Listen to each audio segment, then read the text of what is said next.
Selamat datang di channel Neng Parsini. Video alur cerita novel audio kali ini berjudul Si Iblis Kecil. Semoga terhibur. Bab 26. 1 bulan telah berlalu semenjak Wu Chen dan kawan-kawan meninggalkan kota Yinzuan. Pemuda itu tengah duduk dengan raut kesal di puncak salah satu bukit dekat jalan utama menuju kota. King Sui, Putri Mulian tampak duduk tidak jauh dari iblis kecil. Dia mengawasi keadaan. Sangat mungkin orang-orang Sekte Pedang Emas datang ke kota tempat dia dibesarkan. Chung Li, Si Lian dan Yu yang pergi untuk memperingatkan keluarga mereka dan juga tuan kota. Kenapa kau belum pergi juga? Orang-orangmu pasti akan dihukum jika kembali ke ibu kota tanpa dirimu. Tanpa rasa hormat dan sungkan sedikitpun, Wu Chen berbicara dengan suara ketus. Mulian berdiri dan menghentakkan kakinya ke tanah. Kenapa kau sangat kasar sekali? Aku tidak pernah melakukan hal buruk padamu.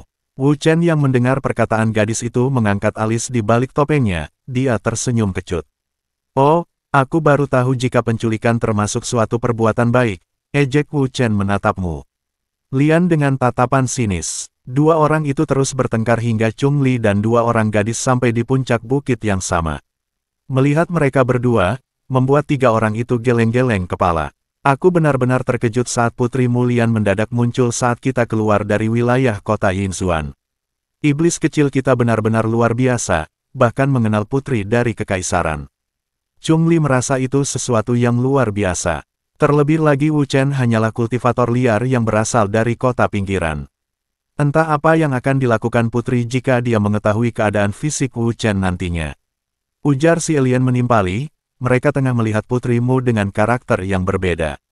Jauh dari bayangan mereka saat melihat putrimu dari kejauhan, gadis bercadar itu sedang berusaha membuka topeng Wu Chen. Putrimu yang menyadari kedatangan tiga orang itu menghentikan aksinya. Kau, dasar iblis. Menyebalkan, dia berdiri dan membelakangi Wu Chen seolah sedang merajuk. Dasar putri gila. Merapikan rambutnya yang sudah berantakan karena diacak-acak, Wu Chen berdiri dan menjauh dari gadis yang kini sudah terlihat bersikap anggun di depan Chun Li dan yang lain. Chung Li mendekati Wu Chen dan berbisik, Chen, kau tidak bisa berkata seperti itu pada seorang putri. Kita bisa tamat jika sampai dikejar-kejar oleh prajurit kekaisaran. Masalah kita sudah terlalu besar dengan Sekte Pedang Emas. Sebaiknya kau tidak membuat gadis ini marah. Chung Li merasa tidak berdaya saat melihat Wu Chen tidak mengacuhkan perkataannya. Dia kemudian tersenyum dan menggoda sahabatnya itu. Apa yang sudah kau lakukan sampai membuat seorang putri tergila-gila padamu? Kau membuatku sangat iri. Wu Chen terperangah saat mendengarnya. Apa kau sudah tidak waras? Putri manja itu hanya ingin aku menjadi penjaganya. Apa menurutmu dia akan terkesima saat melihat rupa asliku? Dia mendelik saat mengatakan itu pada Chung Li. Siapa yang tahu? Kau sendiri yang mengatakan. Kalau dia gila, kita tidak pernah tahu apa yang dipikirkan oleh orang Sinting. Lagi pula, Chung Li terkekeh sebelum melanjutkan perkataannya. Kau benar-benar bodoh dengan berpikir kalau dia menginginkanmu menjadi pengawal. Ku beritahu satu hal, ego seorang wanita itu sangat tinggi. Dia hanya ingin kau dekat dengannya, mencari alasan agar kau menjadi anggota pengawalan. Setelah dipikir-pikir, menjadi pengawalnya akan sangat menguntungkan. Mungkin saja dia akan membuat pengecualian untuk membantu kita berkultivasi lebih baik lagi. Setidaknya untuk beberapa waktu, kita sedikit aman dari kejaran Sekte Pedang Emas. Ucap Chung Li menepuk pundak Wu Chen. Wu Chen terdiam saat mendengar pemikiran Chung Li. Dia sementara ini akan baik-baik saja karena belum diketahui oleh Sekte Pedang Emas tentang masalah pembunuhan murid-murid mereka, tetapi berbeda dengan dua temannya dan juga Yu Yang. Mereka justru menjadi tertuduh untuk semua pembunuhan yang dia lakukan. Pemuda itu menarik napas panjang saat memandang putrimu yang tengah berbicara dengan sesama gadis. Dia ternyata cukup mudah dekat dengan mereka berdua. Lagi pula kau juga ingin ke ibu kota bukan? Untuk bertemu dengan keluarga Wu. Suara Chung Li mengejutkan Wu Chen yang tengah termenung. Bagaimana keadaan orang-orang kota King Sui? Tanda tanya petik 2. Wu Chen balik bertanya untuk mengalihkan pembicaraan. Sebelum menjawab, Chung Li duduk di atas sebongkah batu. Mereka sudah melewati lembah Sungai Hitam. Setelah menyeberangi sungai, dalam 1 bulan akan sampai di wilayah kekaisaran lain di selatan. Tampaknya Si Lian dan Yu Yang tidak akan bertemu keluarga mereka untuk sementara waktu. Wu Chen mengangguk, walau tidak menyimpan dendam pada orang kota, dia tidak terlalu peduli pada mereka. Dia dengan senang hati melindungi orang-orang itu murni karena dua sahabatnya dan juga untuk menghormati mendiang Yu Yun. Baguslah, setidaknya Si Lian bisa lebih tenang. Untuk kedepannya, ucap Wu Chen sembari tersenyum lega. Tatapan pemuda itu kini sudah jatuh ke arah Yu Yang. Suaranya benar-benar sangat mirip, hanya cara bicaranya saja yang terdengar lebih tegas. Batin Wu Chen terkenang kembali dengan Yu Yun yang memiliki pembawaan lembut. Yu Yang sebaliknya, memiliki karakter yang lebih kuat, dan sorot matanya yang tajam. Menghembuskan napas panjang, Wu Chen dan Chung Li mendekati tiga gadis yang mengenakan cadar. Ya, Si Lian juga sudah mengenakan cadar untuk menyembunyikan jati dirinya sebagai penyamaran. Kapan kau akan menyerap kristal roh monster tingkat 6 itu, saudara Wu? Si Lian membuka pembicaraan saat kedua pemuda sudah di dekat mereka. Sebaiknya kau lakukan saja sekarang sebelum kita berangkat ke ibu kota. Yu Yang memberi saran agar Wu Chen bisa segera menerobos ke ranah pemurnian Qi. Pada dasarnya kristal monster tingkat 6 hanya akan menjadi milik kultivator tingkat atas, atau keluarga bangsawan yang benar-benar kaya. Dengan itu mereka bisa menaikkan tingkat kultivasi yang sudah mulai melambat. Namun jika Wu Chen yang menyerap kristal roh itu, entah sampai sejauh mana basis kultivasinya meningkat, karena ranahnya saat ini hanya pemadatan Qi tingkat 4. Iblis kecil mengeluarkan kristal berwarna ungu dari cincin pemberian Yu Yun. Dia menimang kristal di telapak tangannya dan menimbang apa yang harus ia lakukan saat ini. Setelah sangat yakin, dia mengulurkan kristal itu pada Si Lian. Ambillah, kau lebih membutuhkannya saat ini. Dari permurnian Qi tingkat 8, mungkin bisa langsung menerobos ranah raja. Dengan begitu setidaknya saudari Xie bisa lebih melindungi diri sendiri. Semua orang saling tatap, mereka tidak menyangka Wu Chen akan memberikan benda itu begitu mudah. Terutama Si Lian, dia menatap Wu Chen dengan keraguan. Entah pemuda itu serius atau sedang bercanda, tetapi dari sorot matanya jelas dia sangat serius. Aku tidak bisa menerimanya, ucap Si Lian sedikit tergagap. Chen, kau yakin akan memberikannya pada adik Lian? Ucap Chung Li merasa tidak percaya. Tenang saja, aku masih punya beberapa kristal roh untuk kugunakan sendiri. Kedepannya perjalanan kita akan jauh lebih sulit. Semakin kuat kalian, akan semakin mudah jalan yang kita lalui. Putrimu di balik cadarnya tersenyum, bisa dilihat melalui kedua matanya yang mengecil. Tetapi ada perasaan cemburu di hati gadis itu. Iblis menyebalkan ini sangat baik pada mereka. Tetapi, denganku selalu saja sangat kasar, batinnya dengan sedikit jengkel. Yang dia katakan sangat masuk akal. Dia memiliki kekuatan sendiri, sedangkan kita hanya mengandalkan kultivasi untuk bertahan. Jangan sampai kita menjadi beban bagi Wu Chen nantinya. Yu Yang mengangguk pada Si Lian untuk menerima pemberian Wu Chen. Namun Si Lian justru tampak ragu-ragu, dia bahkan belum sempat membalas kebaikan Wu Chen saat menyelamatkan dirinya dan Chung Li 2 tahun lalu. Ambillah, kalian sudah seperti keluargaku sendiri. Aku bahkan tidak peduli dengan keberadaan keluarga Wu yang ada di ibu kota. Untuk diriku sendiri, mencapai ranah pemurnian Qi tidak akan butuh lama.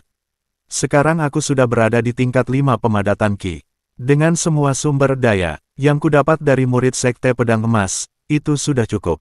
Wu Chen berusaha meyakinkan Si Lian yang masih enggan menerima kristal roh. Bagi Si Lian itu terlalu berharga untuk disia-siakan oleh Wu Chen. Dia menatap kedua bola mata temannya itu. Kemudian mengulurkan tangan untuk meraih kristal roh saat melihat senyum tulus sahabatnya itu. Anggap saja itu pengganti hadiah untuk pil yang pernah kau berikan padaku. Mata Si Lian berkaca-kaca saat mendengar perkataan dan kebaikan Wu Chen. Dia berterima kasih berulang kali, walau iblis kecil sudah memintanya untuk berhenti. Di sisi lain, Chung Li merasa lega, walau dia akan sedikit tertinggal dari kekasihnya. Dia merasa bersyukur gadis itu akan bisa menjaga diri sendiri, lagi pula dia juga akan menerobos ranah raja dalam waktu dekat dengan pemberian dari tetua Xiao tempo hari. Sore itu mereka memutuskan untuk menunda keberangkatan hingga esok pagi, akan melanjutkan perjalanan setelah Si Lian selesai menyerap kristal roh dan naik ke ranah raja. Saat malam datang, selain Si Lian, 4 Muda-mudi melihat ke arah kota Kingsui. Di kegelapan malam, nyala api tampak tengah membakar seisi kota yang telah ditinggalkan. Chungli dengan tangan terkepal mengutuk orang-orang yang menghanguskan kota itu. Terlambat sedikit saja, seluruh penduduk kota pasti sudah mati malam ini. Sepertinya mereka melintasi hutan. Kalau tidak, kita pasti sudah melihat mereka. Saat mengarah ke kota, Putri Mulian melihat kota dengan pandangan yang buruk. Orang-orang ini benar-benar sudah keterlaluan. Pembunuhan terhadap orang biasa sangat dilarang. Jika mereka tidak mengungsi tepat waktu, Sekte Pedang Emas pasti akan membantai mereka semua. Aku akan membicarakan hal ini dengan Kaisar. Jika kalian menerima tawaranku, mereka tidak akan berani menyinggung masalah sebelumnya. Pikirkanlah baik-baik apa yang akan kalian lakukan. Putri Kekaisaran itu menatap Yu Yang dan Chungli. Bergantian, gadis itu juga menawarkan mereka bertiga untuk menjadi anggota pengawalnya. Chungli dan Yu Yang memberi hormat dan mengucapkan terima kasih atas penawaran sang putri. Mereka berdua sepakat untuk membahasnya bersama si alien. Putrimu juga menoleh pada Wu Chen, tetapi dia terlihat sudah menyerah untuk membujuk pemuda itu. Dia ingin mengatakan sesuatu, namun satu gelombang energi mengalihkan perhatian mereka berempat. Chungli terlihat paling bersemangat. Dia berhasil. Gelombang energi ini terasa seperti raja tingkat 2. Seru pemuda itu dengan tergesa-gesa mendekati kekasihnya. Si alien berdiri dan memeluk pemuda yang dia cintai. Sedangkan Wu Chen, Yu Yang dan Putri Mulian, membiarkan sepasang kekasih itu larut dalam kebahagiaan. Memandangi dua orang itu dengan tersenyum dan rasa haru turut menulari diri mereka. Mulian sekilas melihat sorot mata Wu Chen. Terlihat berbeda, entah apa yang ada dalam benak pemuda itu. Membuat perasaan putri menjadi berkecamuk, kekhawatiran mulai merayap di pikirannya. Perasaannya mengatakan jika pemuda itu sudah membuat keputusan yang tidak menyenangkan. Dia ingin bertanya, tetapi membatalkan niatnya. Setelah semua orang tertidur lelap, Wu Chen, yang berpura-pura tidur membuka kelopak mata. Dia, dengan pelan bangkit berdiri, menatap ketiga temannya dengan perasaan bersalah. Selamat tinggal. Kuharap kalian selalu bahagia seperti hari ini, gumam Wu Chen dengan raut penyesalan meninggalkan 4 orang itu di puncak bukit. Setelah cukup jauh menuruni bukit, langkah pemuda itu terhenti oleh suara Putri Mulian. Apa kau akan meninggalkan teman-temanmu dengan cara seperti ini? Kau bahkan tidak membiarkanku melihat wajah jelek yang diberitakan oleh orang-orang. Saat itu, dirimu yang kulihat di alam spiritual bukan? Wu Chen tersentak saat mendengar perkataan gadis bercadar itu. Dia sangat yakin jika ketiga orang temannya tidak akan membongkar rahasianya. Kau pasti berpikir bagaimana aku bisa tahu. Itu salah satu keuntungan dengan menjadi anggota keluarga kekaisaran. Kami memiliki banyak informasi dibandingkan orang lain. Wu Chen menatap gadis itu lekat-lekat. Kenapa kau masih di sini jika sudah mengetahuinya? Kalau dipikir-pikir, tidak ada ruginya juga bagiku jika kau mengetahui keadaanku. Dari balik kegelapan, Chungli, si alien dan Yu yang lari tergesa-gesa menuruni bukit. Salah seorang dari mereka terbangun dan menyadari jika Wu Chen dan putrimu sudah tidak ada di tempatnya. Wu Chen, putri, apa yang terjadi? Kenapa kalian ada di sini? Si alien dengan cemas bertanya. Dia akan pergi ke Sekte Pedang Emas sendirian. Chungli dan si alien tersentak saat mendengar penuturan putri kekaisaran itu. Chen, yang dikatakan putri tidak benar bukan? Tanya Chungli. Sedikit berhati-hati, Wu Chen menghembuskan napas berat, akulah yang menyebabkan kalian dalam masalah. Jika aku tidak memulai pembunuhan orang-orang pedang emas, kalian tidak mungkin melakukan tindakan yang sama. Tinggallah bersama putrimu, aku akan mengakhiri apa yang sudah kumulai. Dendam ini harus kuakhiri agar kalian bisa hidup damai. Wu Chen kemudian memohon pada Mulian untuk menjaga mereka dengan mengangkat sebagai pengawalnya. Perdebatan panjang terjadi, Chungli dan Xie Lian tentu saja tidak ingin sahabat mereka pergi mengantar nyawa, apalagi dengan alasan kebahagiaan. Mereka berdua, Chungli yang biasanya selalu bercanda, terlihat sangat marah dengan keputusan sepihak temannya. Dia benar-benar tidak terima diperlakukan seperti itu. Hidup kami bukan tanggunganmu, dia membentak Wu Chen dengan kasar. Putrimu berusaha melerai pertengkaran dua sahabat itu. Ikutlah denganku ke ibu kota, keluarga. Wu adalah orang-orang yang setia. Aku yakin mereka Akan mematuhi apapun yang kau perintahkan. Termasuk membantu menyerang Sekte Pedang Emas. Ucap gadis itu untuk membujuk Wu Chen. Mereka tidak ada hubungannya denganku, kebetulan saja kami memiliki marga yang sama. Saran dari putri ditolak mentah-mentah oleh Wu Chen, lagi pula siapa yang akan mempertaruhkan nyawa mereka untuk orang asing. Mereka akan mematuhimu, percayalah padaku. Karena mereka masih memegang sumpah untuk tunduk dan patuh pada kekaisaran yang sah di benua tengah. Sudah pasti mereka akan menuruti perintah. Putra mahkota, perintahmu, pewaris sah kekaisaran. Ying, Pangeran Ying Chen. Putrimu dengan sengaja menekan suaranya saat menyebutkan identitas Wu Chen yang sebenarnya. Katakan jika aku salah. Tanya Mulian dengan suara datar pada Wu Chen yang tidak mengetahui apapun tentang jati dirinya. Napas Chungli, Xie Lian dan Yu yang serasa terhenti saat mendengar penjelasan dari putrimu. Wu Chen seorang pangeran, mereka bergumam bersamaan. Terima kasih, dan nantikan bab berikutnya esok hari. Salam bahagia dan selamat beraktivitas.